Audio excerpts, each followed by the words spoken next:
before our 22 minutes is finished. You, thank you, and excellent show. Thank you very much.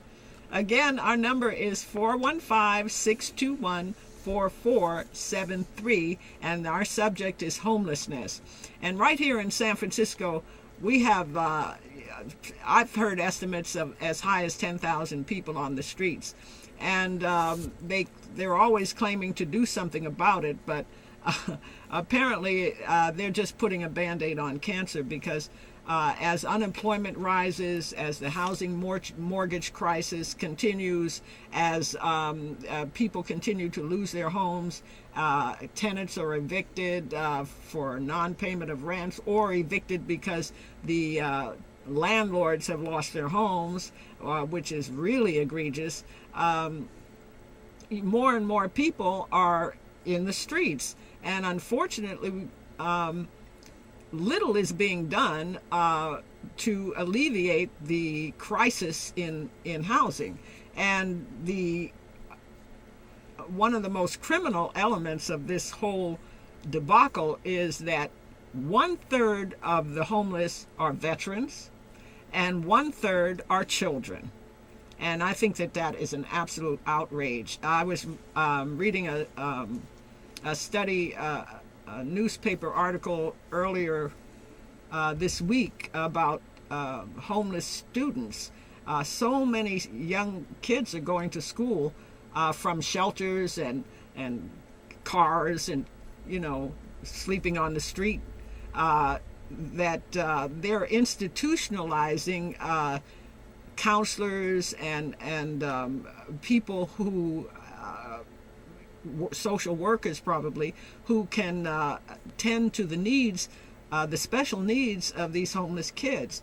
And of course that's important, and I understand there are buses that are being used to transport kids from shelters and so on, but none of it is going to really solve the problem. And I think that the real problem has to do with distribution of wealth. And we have, in this country, the wealth at the top is obscene, frankly.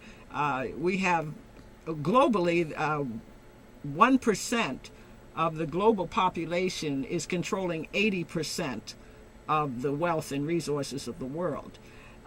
So that's the corporate elite running everything, and we know that they're running amok because, well, let me just give you an example of corporate greed. The one that comes to mind is Disney was paying Haitian workers 27 cents an hour a few decades ago, and the Haitian workers organized and demanded 50 cents an hour, and Disney said, well, basically, screw you, we'll go to China. And they did, where wages at the time were even less than 27 cents an hour, more something like 10%, 10 cents an hour. So we have a situation where corporations can not only hide their money in Swiss banks and tax havens and all that, but they can exploit workers all over the world and develop labor floors that are so low that American workers are just losing out. So unless we come together and get rid of our international, or our nationalism and our prejudices and our racism, and workers come together and unite against this corporate elite, I don't see anything changing. I think that we're in a period where people are expendable, and it's basically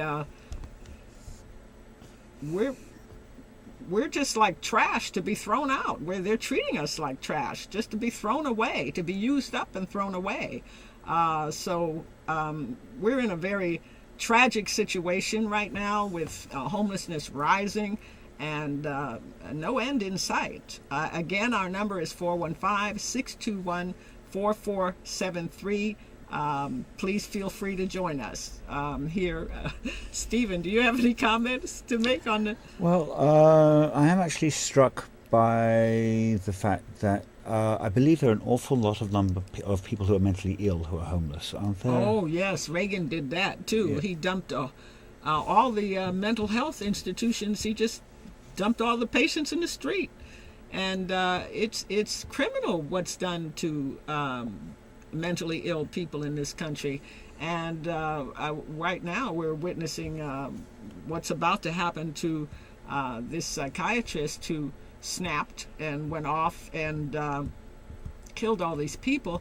Unfortunately, I think he survived, and I think that there's going to be no effort. It appears already that there's going to be no effort to dissect this phenomenon and understand what's going on with mental illness and how this doctor who is hearing all these horror stories from the Iraq and Afghanistan wars finally just snapped.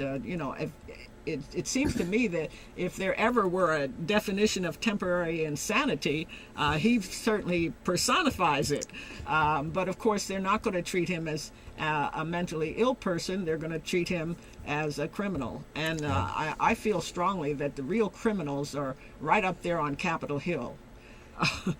And I don't know how much more criminal they can become as they continue to just run roughshod all over the world with their empire building. Do you think there's actually been an increase in homelessness with the forced closures that are happening? And does that affect San Francisco disproportionately or less, would you say? Because we have a very high number of renters in this town than owners. Well, I strongly suspect, and I wish Jennifer here because she's really the expert.